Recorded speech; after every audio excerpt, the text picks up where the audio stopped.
Hi mga Serjents! Buti naman at napadpad kayo dito sa ating channel. So sana sa mapag-uusapan natin ngayong araw ay makatulong ako sa inyong school at makapagdagdag ako ng kaalaman sa inyong mga isipan. So without further ado, simulan na natin ang ating talakayan. Let's bring it on!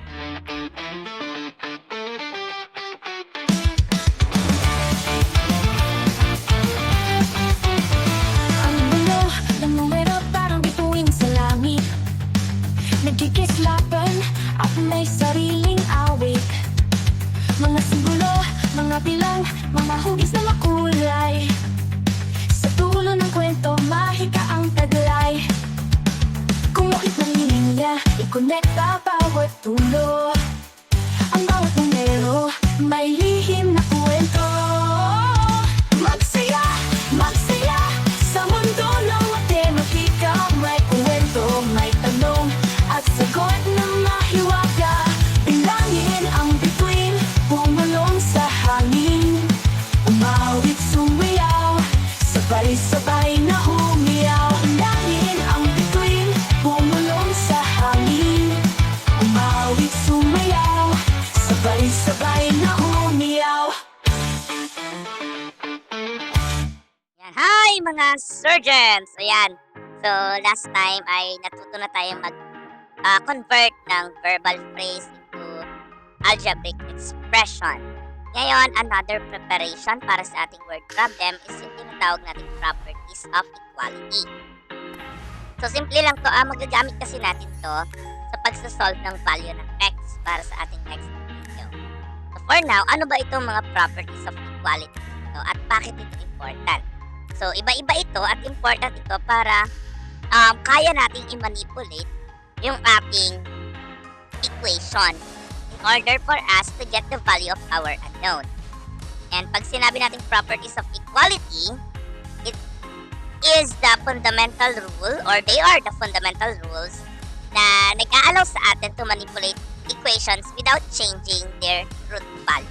Ibig sabihin, kahit may mga ginawa tayong iba-ibang bagay, nagdagdag, nagbawas, naglipat, hindi na bago yung ating mathematical sentence.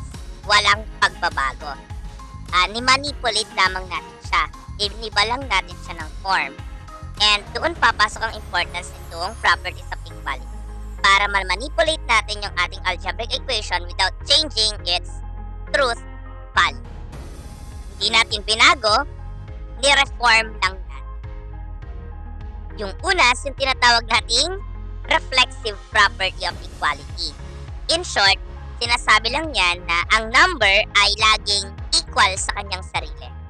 Yan lang. Halimbawa, ang 5 lagi ang equal sa 5. Ang negative 3 lagi ang equal sa negative 3. Ang x lagi ang equal sa x. Kahit hindi pa natin alam kung ano yung value ng x. Since same variable yan, they have the same value kung ano man yon. And a plus 2 is always equals to a plus 2. So, yun lang ang reflexive property of equality. Okay? Ang number ay laging equal sa kanyang sarili. Kaya, ang number ay laging equal sa kanyang sarili. Ang second one is yung tinatawag nating symmetric property of equality. Ang ibig sabihin nito, yung ating equation, pwede nating pagpalitin ng sides nang hindi nababago yon. Kahit pagpalitin natin yung side, yung A napunta sa right, yung B napunta sa left, hindi niya nabago yung truth value ng ating equation. Walang nagbago, ni-reform lang natin siya. Halimbawa, kung ang x ay equal sa 7, we can say that ang 7 ay equal sa x. See, pinagpalit lang natin. Walang nabago dyan. Nag-iba lang siya ng presentation. Okay, iniba lang natin yung format niya. Pero yung value niya mismo, hindi na bago. Halimbawa, 3x plus 5 equals 2. Therefore, we can say that 2 is equals to 3x plus 5. So, pwede natin gawin yun sa equation. Pwede silang magpalit ng sides, pero hindi na babago nun yung value. Pangatlo, ay transitive property of equality. So, anong ibig sabihin nito? Halimbawa, yung A daw, equal yan sa C. And yung B, equal din siya sa C. Therefore, we can say that yung A and B equal sa isa't isa. Yun yung transitive property. Ibig sabihin, pag yung isang number ay equivalent sa isang number, and yung another number ay equivalent dun sa same number, yung dalawang number na yun, equal din sila. Okay. Halimbawa, kung ang A mo ay 10, ang B ay 10 din, we can say that ang A mo ay equal sa B. Kasi ang A mo equal sa 10, ang B equal sa 10. So we can say that ang A equals yan sa B. Parehas. Medyo complex. Kung ang x plus 2 ay equals sa 6, and ang y minus 3 ay equals din sa 6, pwede natin sabihin ang x plus 2 ay equal sa y minus 3. Kasi x plus 2 ay 6, y minus 3 ay 6. And yung x plus 2 at y minus 3 equal din sila sa isa't isa. Yan yung transitive property of equality. At madalas magagamit natin ito sa grade 8. Okay, sa mga system of linear equation. Doon natin siya magagamit. And of course, nandiyan yung tinatawag nating substitution property of equality. Ito yung ginawa natin or ginamit natin sa ating evaluation of algebraic expression. So, nagamit na natin ito. Hindi nyo lang alam na may property behind that, which is this, the substitution property of equality. Halimbawa, kung ang A ay kagaya ng B, then yung A plus C, pwede mo siyang isulat as B plus C. Kasi yung A at B, parehas sila. Sample, kung ang A plus B ay 10, at ang B mo ay equivalent sa 3, pwede mong sabihin na ang A plus 3 equals 10. Kasi nga yung B mo ay 3, parehas yung B at 3. So A plus B and A plus 3 are the same, equals 10. That's substitution property. Kung ang x plus y mo ay equivalent sa z, and yung x mo ay equivalent sa a, so yung x plus y equals z, ay pwede mong i-substitute yung x mo na a, magiging a plus y equals z. Same yan. X plus y equals z ay kaparehas ng a plus y equals z. Kasi nga, yung x kaparehas ng a. Yan ang substitution property. And of course, ito na yung ating gagamitin sa ating next video, sa ating equation. Ang addition or subtraction property of equality. Actually, mas okay siyang tawaging addition property of equality. Ibig sabihin lang nito, pag nag-add ka sa left side, dapat mag-a-add ka rin sa right side.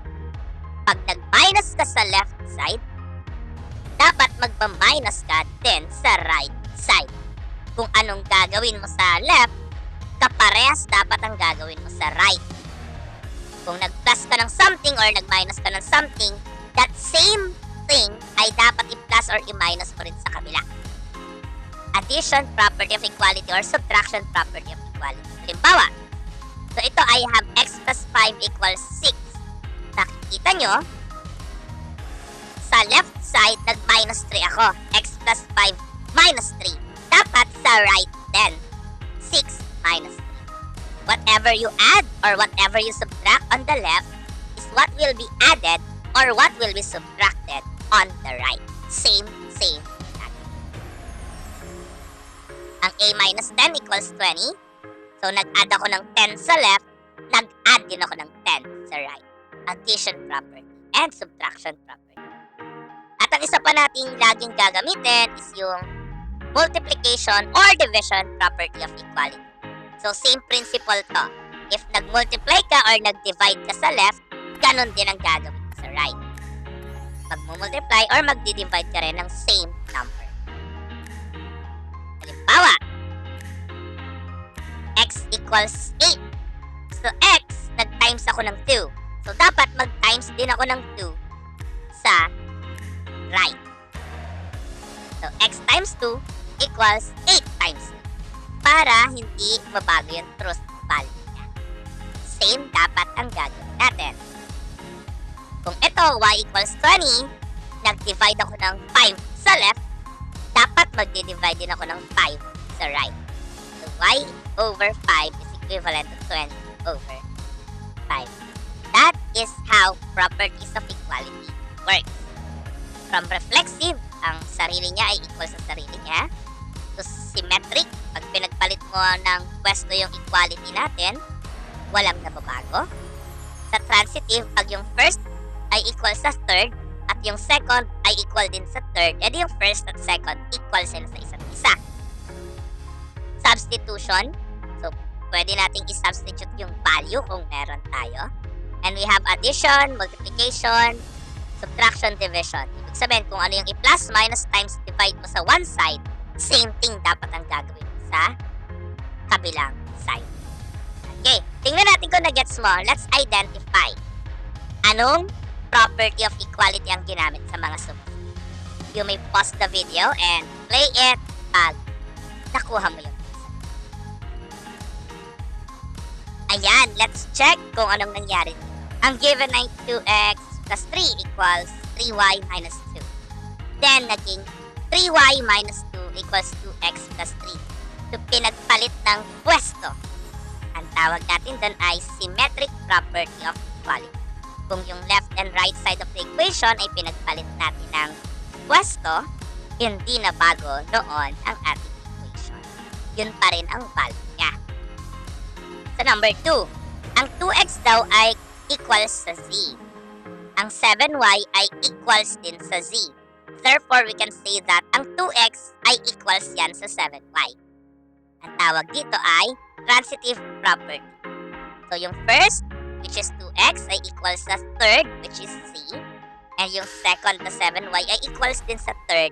We can say that the first and second ay equal sa isa't isa. 3. 3a plus b equals 2. And a equals 5. Then, 3 times 5 plus b equals 2.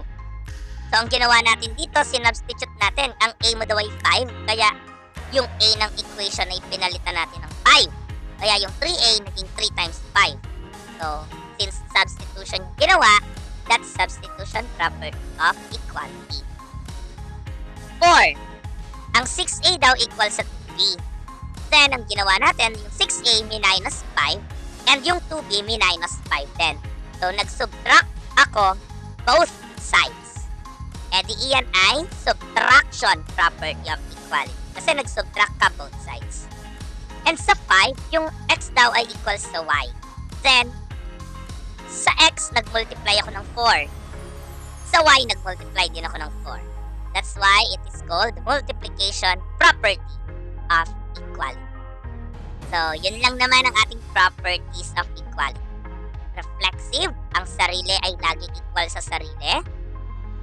Symmetric, pagpalitin mo ng pwesto yung left and right side of the equation, walang mababago. Transitive, if your a is equals to b and yung b is equals to c, you can say that a is equals to c. Pagka sinabi nating substitution, so meron kang equation and alam mo yung value ng isang variable, sinubstitute mo lang. And of course, our fundamental operation property of equality, pag nag-plus, minus, times, divide ka sa left side, ganon din dapat ang gagawin mo sa right side. Walang pagkakali. At yun lang naman para sa video na ito. Sana ay nakuha mo kung ano-ano itong mga properties of equality na ito kasi sadyang gagamitin mo ito sa mga susunod pang mga topics. And with that, bye mga Serjents!